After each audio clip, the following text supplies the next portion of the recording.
that look rougher than me that are. Welcome to Locked On Badgers. We're gonna buy or sell practice spring football practice stuff. Is the Trech hype real? Can the linebackers live up to the hype? Can the receiver room be as strong as we hope, or is it gonna be another year like last year where it doesn't quite get there? All that and more on an unhinged version of Locked On Badgers. Let's go. You are Locked On Badgers, your daily podcast on the Wisconsin Badgers. Part of the Locked On Podcast Network, your team every day. What is going on, Badger fans? Welcome to Locked On Badgers, your team every single day. Thank you so much for tuning in. As always, really do appreciate it as we continue to build the community. If you caught the very quick intro, I missed the signal to Justin. Justin missed my signal. We went live. Justin was talking. It's not the first time that's happened, Justin. No, it is not. I'm terrible with it. We both know that I can't shut up about random things that we are going on before we go live. So before anyone even wonders what that, we were talking about hairline and how mine is slowly retreating. Justin beat me there. I don't know if that's sorry. It's all right, man. I'm fighting the good fight for now. Let's do it. I at least have a good beard going on. No, that's solid. And like I said, you've been putting on the muscle. Like when we had our live get together, everyone got together. The first dude that came was like, Justin, you're enormous. Yeah. So you got that going for you, man. I wanted to do some spring football buy or sell. Basically, is it truth or is it hype type of questions, right? I want to start with Trech Kekahuna. And listen, you and I have loved Trech since it was truth when it was high school, man. Yeah. I will live and die on this hill that Trech was a dude the second I saw his film from the camp. And I was like, when I started seeing actual high school film from him, and he's just carving everyone up in Hawaii on a really good team, and it starts carving everyone up when he gets to an elite team in high school, he's a freak show. Like, he's going to put up numbers this year. Like, he's going to make Will Pauling's season significantly easier than it would have been. So let's put it this way, because you and I are on the same. We're not going to disagree on Trech. We both like Trech. We both like Trech for a long time. We were sad when he decommitted.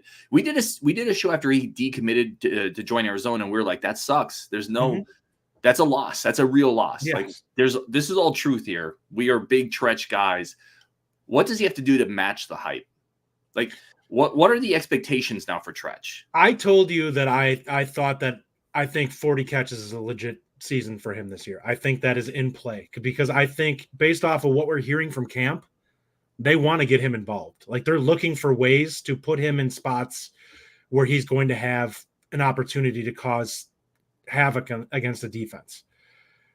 I think Pauling is going to draw a lot of attention this year because teams are going to look at it like he's the one threat in the receiving game that they have to really scheme for. They're going to find out very quickly that if they try to scheme too heavily on Pauling, that Trech is going to just absolutely make their day a headache. You know the one difference I think, and there's a couple, but I think maybe the biggest difference with Trech and Pauling is I think Trech is going to catch a ball and make a guy miss and pick up another 10 yards. Whereas I think Pauling has more long speed. Mm-hmm. Trech has more of that 10 to 20 yard split and twitch that you're like, nobody can stay with this dude in that first 20 yards. After that, they might make up some ground, but it doesn't matter at that point. Yeah. So you're buying that one. We were both buying that. We're buying the Trech hype. I don't think he's going to get to 40. I said that in the text too. I think 40 is. Well, we're going to make a bet on this. There's going to be a bet. We're going to bet something like case of beer or something. Oh, let's do it. We're going to make a bet on that. If you're in the chat, let us know if you think Trech is going to get. We'll go over under 39.5. Is that fair? Okay, that's fair. 39.5 receptions Trech this year. I'm going to say that's underneath. But I think he's going to have a really good year. I think he's going to be around 30. I think Pauling's going to go down a little bit. I apologize if you hear my dog in the background. He's barking. He's saying he can't believe that you're going to take the under. I know. He's all aboard Trech. Let's move on to the next one because we got a couple here. Mitch says, I finally caught another live show. What's up, Mitch? Herb says, Trech was so good against LSU. Excited for a full season with him flying around. Absolutely. All right, let's give another one here. This kind of stems from a show I did with Brian Smith the other day. He basically said, listen, your receivers are okay, but they're bottom-ish tier still. They have to get a lot better. off the show, and I told you this, Justin, but for those who are listening to the show, Brian actually told me that, listen, there's high schools in Florida that have more talent, receiving talent in their room last year than the Badgers. And I pushed back heavily on that, and I flat out said, Trech was a top 10 program in the country, and he was the leading receiver, and he had some ridiculous, didn't he have like 13 or 1,500 yards receiving? Yeah. He tore it up. Like crazy numbers. That was at Bishop Gorman. Yes. But Trech didn't really play last year. We play the best of everybody school. Right, but Trech didn't really play last year. So to Brian's point, maybe looking at the guys that played, that was injured. To be fair, Trech was injured in fall camp. Like he came in. That wasn't a very good receiver room then. Overall. It wasn't, but he missed the entire fall camp, and because of that, it really put him behind the 8 ball in terms of being able to earn reps. Like the fact that he ended up becoming a substantial part of the bull prep, I think is pretty promising for him. Well, and Jeff says over 40. All right, let's still go receivers then. Buy or sell. This receiver room this year is an above average Big Ten receiver room. I actually think yes. I think the offense is going to take a step forward this year. I don't know how much above. From individual parts standpoint, I'm not sure you're going to look at it and be like, wow, this is a super athletic, whatever receiver room. I think the production will make it an above average room. I think Trech and Pauling are going to be the two that really drive the room. But I would like to see a step forward from Green and Williams, and also, who's the other big guy on the outside? Burrows. Yes. Yep. Burrows. If Burrows can make a jump, if Burrows can give us 15 catches, I'll be really happy, because that'd be a nice step for him from a guy that had 3 this last year, 2. Mm-hmm. So that'd be a nice jump to get on the tally board a little bit for him. But I think that Williams and Green, if those guys can both be in the 500 or 600 yard range, that's a pretty big jump. I'm going to say average. I'm going to actually kind of sell this. I don't think we're going to be quite above average yet. I think there's too many question marks, right? I think there's too many question marks. We're saying, can CJ take a jump? Can Burrows take another jump? Yeah. Can Bryson Green take a jump? I think it feels light on the potential star power right now. And I think that's fair when you look at it from the standpoint of all the teams that were added are probably going to be more towards the top of that list than like USC. We're not going to be better receiver room than USC. We're not going to Washington may be better. I don't know what to make of Washington with the coaching staff there. Washington lost 2 guys to the draft this year in their coaching staff, but they probably will still be a deeper receiver because they've been recruiting receivers really well for years. Yeah. They're probably going to be better than Wisconsin. And Oregon definitely does. Oregon will be Ohio State, Penn State. Those are probably better receiver rooms next year. Yeah, so we're probably average overall. I think you could have some bright spots. I think they're going to be problems for a lot of teams. Like we're going to be able to throw the football this year. I feel confident in that. Now, are we going to be dynamic? That I don't know. Okay, I like it. There's a comment here from Tyler Strieber. I can't stand seeing Ryan drink those nasty IPAs. Bruh, there's one right here. Mosaic IPA, happy hour. Let's go. Next comment here. Let's get into it. Will the offensive line depth sink this team? If there's an anchor on this team, could it be the offensive line depth? Yeah, I would say.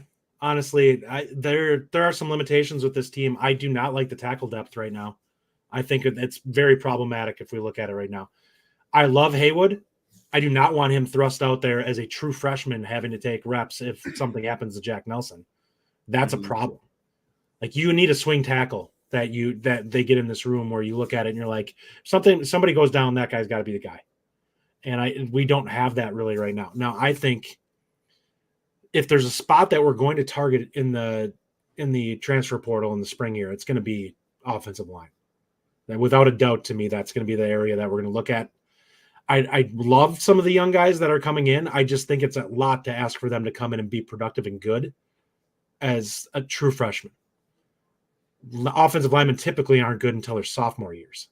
Right. And even Kevin Haywood being in the 2 deep is, I think, probably a little more of a reflection of the depth there than Kevin Haywood coming in. I agree with that. Joe Thomas 2.0. Like, now, he also seems to be legit, but you still probably would be a guy who maybe gets peppered in with the second. Like, Brady Collins absolutely loves him. He has every measurable you'd want. It sounds like he's working his ass off, but if this was a traditional Badger team, would he immediately come in and be in the 2 deep? I don't think so. Not in the spring, he wouldn't be as a freshman. Maybe he works his way there, but that's a reflection of the depth. And Justin, listen, we talked about Nelson a lot last year. Was your overall impression great? I mean, it wasn't all terrible. It's not like he's a good run blocker. It's not all terrible, but let's be honest. Like as a pass blocker, he left a lot to be desired. In my there's opinion. Some issues in the starting group too. You're talking about depth, but I question. I really need to see with him whether he got significantly better or he just faced less really gifted speed rushers as the season went on. He really struggled Washington State. Really. Over under for holding penalties per game for Jack Nelson. There were false start issues. There were a lot of penalty issues for Jack Nelson last year. I think they'll be better in terms of how clean the offensive line is this year. I actually think the offensive line will be solid to good this year, and I think they'll clean up a lot. It's year 2. Yeah, I think you have a better offensive line coach, guys that are more comfortable in space. Like Nelson got better as the season went on.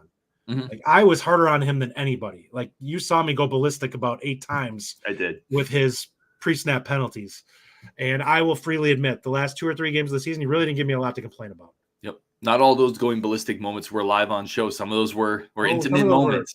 Very not appropriate for live consumption. Some of those were very intimate moments with me and Justin. All right, we're gonna take a quick break. Come back, and I want to talk about the quarterback battle. Is it because Tyler Van Dyke hasn't come in quite as strong as we'd hoped, or is it because Braden Locke has stepped up more in the offseason? Which of those is more true? We're going to talk about that next on Locked On Badgers. But first, a quick break for our friends of the show over at eBay Motors. I've talked a lot about, not recently, but I've talked about my car that was stolen. I was carjacked. And when I got it back, I really could have used eBay Motors because there was a lot missing. Shocking. That car had gone through some stuff, man. That car had lived some lives in the week it was gone. Been violated. They actually caught the guys. They got in a high-speed chase with my car and ran out of gas is how they eventually caught the car. So I called her April. My car's name was April. I had to sell her. I never heard this part of the story, by the way, everybody. So this is new good. They got it in a high-speed chase. As soon as I got my car back, I ended up selling her because the indignity of my car allowing herself to be stolen, like I just couldn't live with that anymore. So I sold April. But I could have used eBay Motors, the right parts, the right fit, the right prices, over 122 million parts. I don't even know where you put 122 million parts, but that's what eBay Motors has. Anything you need for your ride or die, you got to keep that sucker alive. Go to ebaymotors.com. eBay Guaranteed Fit is only available to U.S. customers, but every part you need for your ride, go to eBay Motors, get the right parts, the right fit, and the right prices. All right, Justin, let's talk quarterbacks because I think this is an interesting angle to discuss. And you and I initially were on the same page with this, is we didn't think there was going to be much of a quarterback battle. It definitely seems like there's more of one than we had anticipated. Do you think that's because Van Dyke hasn't come in quite as strong as we had hoped, or because Braden Locke has taken more of a step? Everything I've heard on this is that the offense looks better this year than it did last year. So from a quarterback standpoint, I have to believe that they've been pretty good and that Locke has actually stepped it up. I'm hopeful that that's the case, because if it is, then we're in a far better situation than they were last year. We don't have to be amazing in the quarterback room like this year. I think we'll be better overall in terms of the skill. Like it's a lot of the pressure is going to be taken off Van Dyke or Locke to be crazy good this year. They're going to be guys who are, if they play solid, I think the skill guys offer a little bit more in terms of being able to help them carry the water rather than having to do it all themselves. So I mostly agree with you there. I talking to Brady Collins, I asked him specifically about Braden Locke. He said Locke has taken the time, gotten bigger and stronger in the offseason. So I think that's important. I think it's important to understand that Locke was a redshirt freshman last year, right? He hadn't played a lot. There's a lot of room for growth there for a young quarterback getting more reps. So I think he has gotten better. And I think the other thing that's important is Tyler Van Dyke came in with a mixed bag to begin with. And maybe what we're getting is just some of that mixed bag too, right? Like he has some issues. There are some. I got into an interesting conversation with JB about this, and I really pushed back because he was hell-bent on telling me that Bo Nix was a much better quarterback than Tyler Van Dyke was when he moved from Auburn to Oregon. And I said, no, he was not. And I think the numbers back me up on that. Tyler Van Dyke had a better quarterback rating every year. He was more productive in 2 of the 3 years, significantly, before getting to that point. And honestly, the yards per attempt were significantly higher. And the only pushback that I really got from JB was, well, he got better every year. Okay, well, he incrementally, very small incrementally got better from a yards per attempt. And there was just not the production to drive like that conversation. To me, the way you're looking at this with Tyler Van Dyke is you have to look at it. You have to find a way to get him to take better care of the football. And you have to put him in an offensive ecosystem that he can be productive in. Miami wasn't doing that. I think we can all agree on that. He had 3 different coordinators, 3 different offenses, and the difference here is he got everybody around him that's going to be in this offense has had a year in the system already. But he hasn't. That's the problem. But he has all those guys to help him that already are more comfortable. That it's not like you have that wide receiver that doesn't know what they're doing either. Like, he's the only person that needs to be locked in. And he's got a bunch of other people to help him do that can kind of be like, this is what we're looking at. Now, he's got to do the work, but other than having all the parts necessarily going in different directions, like Miami probably was, everyone's going to be kind of headed in the same direction. It's up to Tyler Van Dyke to be the guy who is on the right page. And if that happens, I think they're in a good situation. Yeah, I mean, certainly there is something to be said about that. And all the upheaval he had at Miami is a worthy point. I just tend to think if the issue is Tyler Van Dyke's had a new offensive coordinator, a new offense every year, well, he's got the same thing this year. That scenario hasn't changed for him. I guess what I'm saying is you're going to get the good and the bad with Tyler Van Dyke. And I think this is the Tyler Van Dyke they thought they were getting, but Breed and Locke has taken a step up. Yeah. So I think overall we agree and we're on the same page there, which that's a good thing, by the way. I do want to talk about Josh's comment here. I put it up there, yeah. Let's read it first. Josh says, don't overhype like last year. I think our offense will be just like last year. See, I disagree on that. I'm not saying we're going to be world beaters, but I think we're going to be far more in line with where I'd expect us to be, which was I said in the Discord that I thought 28 to 30 points is probably the range that you would expect the offense to be in, which is a healthy bump. We were like 23 point something last year. So that's going to be a significant difference if they get to that point. It's still not crazy good, but it would be far better and take a lot of pressure off the defense if they're in that range. Well, let's say this: if the offense doesn't take a step forward, Longo, there's going to be conversations. That might be it. I'll just be straightforward, like, because you can't have 2 substandard years in a row bringing in this type of talent with an offense that's supposed to be the goal is to score points. Yeah. Yep. I'll also say this though: Longo's track record says that's not going to happen. Longo's track record says this offense will get better, and quite frankly, last year if a couple of receivers just catch some passes, that points per game would have gone up. And I know that sounds, every team can point to that, but you gotta trust Division I receivers to catch wide open passes. Yeah. All right, next one here, Justin. Let's do some buy or sell on this one. Last year, we all got super stoked about the receivers, right? Talked about maybe the best deepest receiver room in program history. How good are they going to be? How many touchdowns is CJ Williams going to have? And they didn't match the hype. I think that's fair. Yeah, I would agree with that. Linebackers are kind of this year's version of that hype train. Right, brought in 5 transfer linebackers plus some talented freshmen. Can that linebacker crew match the hype of this kind of that the receiver group didn't do?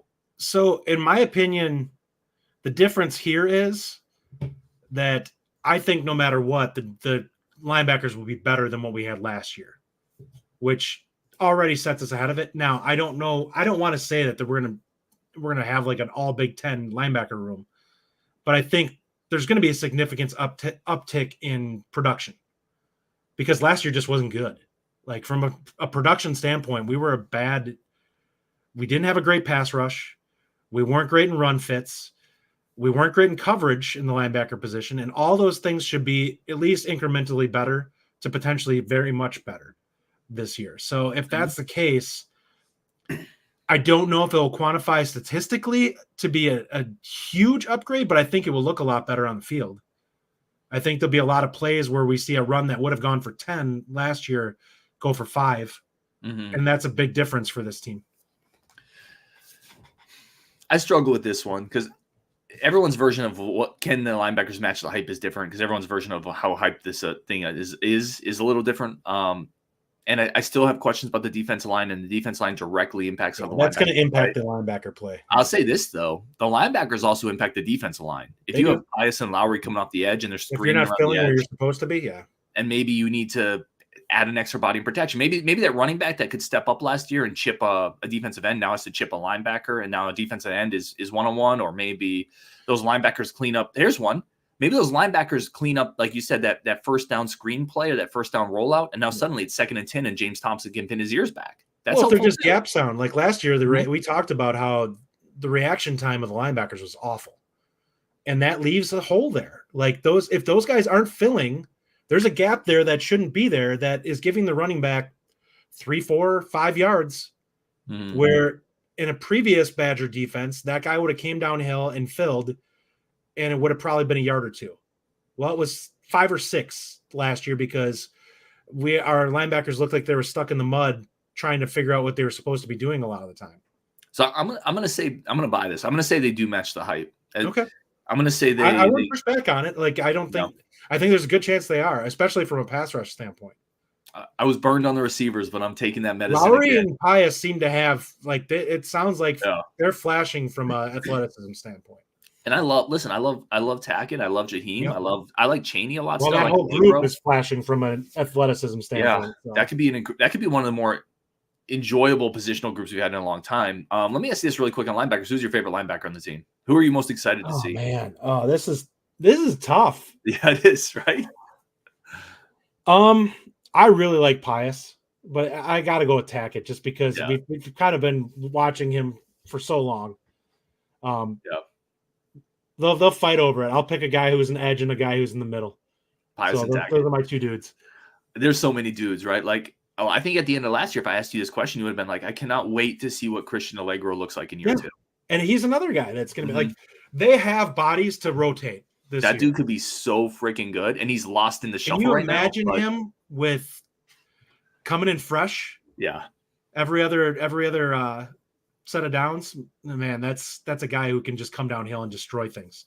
Yep, I agree. All right, we're going to take one more quick break. Come back, a few more questions, and we'll get your comments, and then we'll kind of wrap it up there. Any other thoughts on spring practice? If you guys have anything in the chat, let us know. Again, over under Trech Kekahuna, 39.5 receptions. Pavel says, how do you guys know Trech is dominating? We'll get to that question after the break. Justin, stop talking. I didn't say anything. I saw you start to go. We do have to take a quick break for our friends of the show over at Gametime. Gametime is the #1 source for all your sports tickets, needs, information. And it's not just that. Entertainment, concerts, theater, comedy, whatever it is. Justin, what are you looking to go to pretty soon? Anything you got coming up that you want to hit up? Maybe a Brewers game, Bucks playoff game? Yeah, potentially. Brewers games definitely this year. It's amazing with all the young players they're bringing in. So I have to go check out Sal Frelick and Jackson Churio this year to get my fill of the young guys. I love watching baseball when the rookies come up because you have so much hope. Yes. Minor league springs internal. And you can get those tickets on Gametime. Use code LOCKEDON for $20 off. Download the Gametime app. You'll get better prices, a higher inventory, whatever you're looking for over at Gametime. Code LOCKEDON, or use code LOCKEDON for $20 off. Download Gametime app today. Use code LOCKEDON for $20 off. Gift it. Send Justin a little Brewers ticket so you can go see Jackson Churio. All right, let's keep going here, Justin. I apologize if my voice is a little scratchy. I've been dealing with a cold, but let's talk about that comment you put up, Justin. I think it was from Pavel, and it was, I lost it if you have it. I got it. How do you guys know Trech is dominating? So basically every day after the practice happens, if you follow on Twitter, a lot of the people who are writers regarding the team, they're allowed to go into practice and watch. They'll put out tweets about it, whatever they're called now with Twitter, X, updates basically on what's going on. There's also write-ups for several of the Badger sites that Ryan and I follow, where we'll go and read. And we actually do know a couple of the guys that are actually at the practices that we'll just reach out to and talk to a little bit about it too. So we've heard nothing but good things about him. He's been absolutely a problem for everyone in terms of his route running, his twitch and ability to separate and kind of put guys in a blender. He is probably our most elusive guy on the roster right now. KBJ might be closing it on, but it probably needs a year. Mm-hmm. But yeah. And he's bigger than KBJ. Like he's a little bigger, stronger. He's stockier, yeah. Kenneth Balthus says, stop overhyping players like Trech, Pius, and Lowry. They haven't proven anything yet. I would say this, and Kenneth, like you're not wrong in a sense that the players, they still have to prove themselves at this level, but like John Pius had 9.5 sacks last year. He was an All-American at the FCS level. He was the only FCS player on the Buckist Award list. Like, and before anyone says that's FCS players go to the NFL. Yes, like, they do. He has to say he hasn't proven anything, I think is a bit of a stretch. Now he has to come out and play here, but he has the physical size and the requisite speed. He's 6'4", 244 right now. Like, he came in and apparently the nutrition program really took to him. So that's a nice size for an outside linebacker. I would just say, like, obviously the young guys have to still prove it, like a guy like Trech. But what he's done up to this point in his career, what he did in high school, I think speaks for itself. And then Leon Lowry was a really good player at Syracuse. He was one of the first players they targeted at the outside linebacker spot.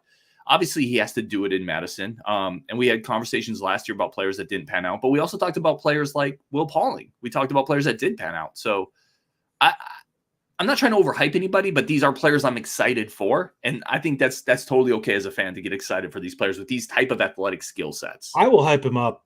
I'm going to be honest. I'm not overhyping him. Like, there is a world this season where Trech is our best receiver. I will flat out say that. I think that he offers something from a skill set that there's nobody else on the roster that offers. And that is the fact that I think if you talk about needing a play on a 3rd and 5, he can just flat out get open. Like, he is a guy, he's not going to spring these huge 60-yard bombs, but he is a guy that will absolutely carve up people within 20 yards. Because if you can isolate him on a linebacker, you cannot handle his twitch.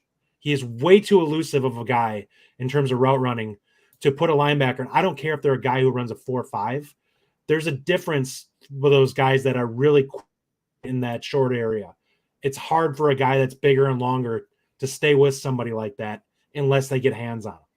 That's going to be his kryptonite.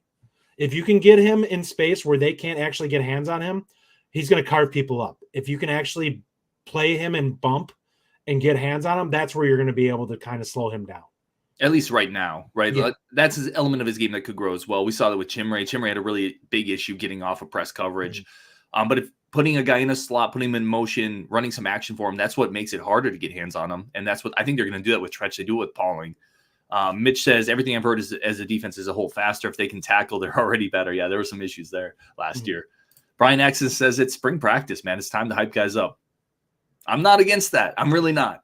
Like, I'm excited. I don't know how many guys we've actually hyped up. Trech is one of the few that I've actually actively gone out and said he's going to be better than people expect. I do think there's a difference between hyping guys up or being excited for players that have physical. Like, we're not here to be cheerleaders for, like, every player is going to be amazing, but there are new players on this team and new pieces on this team that bring something that was lacking last year, and it's okay to. I mean, that's why you went to the portal. About that. Yeah, 100%. You're addressing needs. All right. Any other comments we had in here in terms of buy or sell stuff? Here's one for you, Justin. Is tight end a problem? Do you think tight end will be a problem this year? Some mixed reports, or it's super early, but some mixed reports on the tight end room. Maybe not quite there yet. I don't think it's going to be a by committee. I think for me is the way I look at it. I don't think it's going to necessarily be a problem. I think there's going to be guys that have specific roles. And my question with that is, does it affect teams knowing what we're doing? And in some cases, it won't matter. I think Magone is going to be a guy that they're going to actually split out and use as a big wide receiver in certain situations. But if you're putting him in the slot, I think it's pretty obvious you're throwing the football. Like, he's not a blocker. The situation is going to be, you're probably going to have a tight end that's going to be more of a blocker, but still offers something in the passing game. But if you go flat out, it's going to be a pass play. You may have guys that go out there that you're like, yeah, this guy's going out there specifically to be a receiver. I love this comment from Tyler. Really quick on tight ends. I'm not that worried about it. I'm really not that worried about it. I think there's other weapons on the team they're going to be able to use. The running back room is deeper. I think there's more options. Well, in that regard, yes, for sure. I don't think it's an issue in that. I think they'll be okay because they've augmented in other areas. You're never going to be perfect at every position. And I think tight end's getting better, but some of the best pieces are younger pieces that are going to take some time to grow into it. Tyler Strieber, I like this comment. This is a great question. Is TBD the last quarterback transfer we will take? We won't need to hit the portal this year because of Mabry and Landon Locke, right? I would say no. I mean, it depends. If you're saying it's the last transfer quarterback we'll ever take, there's going to be a time we take other transfer quarterbacks. I do think in the short term, we might be good. Honestly, like, we might not take one next year if you believe in. Let me throw this scenario, Justin. Let's say if Braden Locke wins the battle, you're not going to the portal next year. I'll say that. I would agree with that. You and I will argue over who we think will be the starter next year, but I don't think we probably would. But we probably won't go to the portal. No. I think so. Here's my view on this. I think there is a chance that we do, but I think it will be for different purposes. I think you may be looking at depth to fill in spots of somebody who has experience versus looking for somebody that you may have as a starter. Because I think there's going to be a chance next year that if the guy who I think may end up as the starter is the starter, that we're going to see some bodies leave. And you think it's going to be Mabry? Yeah. I think there's a good chance it's Mabry, and then I think that potentially throws Evers, and I think even Braden might look at it and be like, yeah, if I'm not going to get the opportunity here. And I to be clear, I don't think Mabry's going to win it outright coming out of camp. I think it's going to probably be a split room where you're probably going to start Braden and you're going to kind of slowly ease Mabry into it next year, just to give him a series here, a series there, and he'll grow as the season goes on. But I think that's what you're looking at. I think that he offers that type of upside. I love Mabry, right? For the record, I continue to think if Braden Locke wins the battle this year, it's going to be really tough for Mabry to unseat him next year because he's only going to increase matters heavily there. He's going to the more reps you get, especially for a guy like Braden, I think the better you get. I think he's just going to be. All I'm saying is I think it's going to be difficult to unseat him. I'm not saying you're wrong, but if let's look at it this way: if he ends up having a year where he has like 20 touchdowns and eight picks, that's like I don't know if that's the type of season that you look at and you're like you're untouchable. I think that looks like that's a solid season, but I think that if you look at it and you're like, if Mabry's carving it up in fall or spring and fall camp, you're going to look at it and be like, well, the physical tools here, we have to get him on the field some because he just offers things that we don't have. You can make the argument that same argument would apply to Evers though. And Evers can't get on the field seemingly. I think that we have to look at that. We've talked about this before, but I think you have to look at it from the standpoint of also how they came in and how things went. Like Evers had work to do to kind of earn trust. Whereas I think Mabry seems to have come in with it. Like his preparation seems to be on point. And no matter what with Evers, I think there's always, once you put that seed of doubt into a coaching staff, there's always going to be that little bit of, you're going to have to do a little bit more than everybody else to prove it to me. You can't have quite as many hiccups where you don't seem like you're on the right page. Well, and I wonder too. Oh, sorry, I cut you off. I thought No, go ahead. I was just going to say, I wonder too if the contrast between the two of them made it even more stark, right? Because we've heard about Braden Locke from the jump. He will come in, he will live in the film room, he will absorb things quickly. He loves the blackboard talk. Like it's almost like the contrast of Evers maybe coming in not at that level, and then Braden Locke coming in and saying, "Give me more playbook, give me more." That probably makes it even more stark, right? Seeing the two of them come in with different mentalities. And for the record, again, if it's Mabry, that's amazing. Because if Locke wins it and Mabry doesn't have to overtake him next year, that means the sky is incredibly high for Mabry and the Badgers if he's able to take the jump next year and become the starting guy. So I'm here for that too. Any final thoughts, spring practice? Anything we missed? Any other buy or sell hype thing that you've been seeing that you're like, I don't know if I buy that, or I'm like, yeah, I definitely buy that. I mean, cornerback is going to be a really interesting fall camp battle. You're going to have Rico back. Delancey seems to be a dude. DeClona seems to be having a pretty good spring. Forkerine seems to have gotten better. You and I like him. Yeah. The room in general, I think, is going to be a lot deeper at corner this next year, which, hallelujah, thank God. And we had young guys that we were talking about potentially coming in pushing the two deep. Emilio. Like Lucas and Agard were two guys that we both felt like if they came in, hit the ground running, the physical tools are there for them to be guys that could challenge. So this is going to be that's going to be a crazy room. That's a great point because we haven't even talked about our boy Amari, where he might fit into that. There's other pieces there too that have athletic tools. But definitely we both thought one of, if not both of Lucas and Emilio had a chance to push into the two deep. Yep. It's starting to look like that's going to be a harder battle. I think maybe one of them can, and even that might be. I think Agard has a good shot at the slot.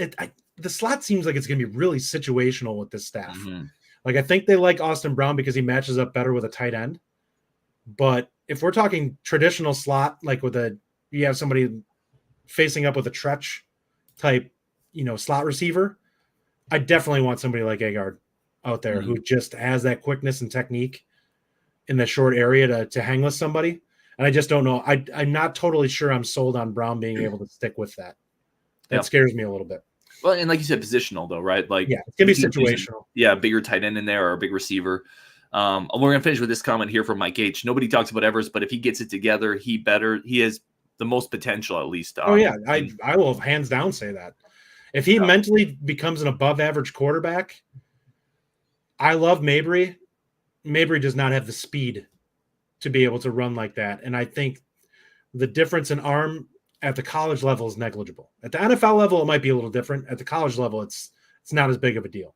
Yeah. And Evers has a fastball. He just doesn't have like the elite. Yeah, the elite touch on it. But like as an athlete, Mike, you're 100% correct. Evers is a ridiculous athlete with upside at the quarterback spot. Like let's be honest. There's a reason he went to Oklahoma to play quarterback. Yeah. I mean, that's a school that's been pumping out NFL draft picks at that position under Lincoln Riley. So yeah, the upside is absolutely there, but it just has to come together, and it doesn't always do that.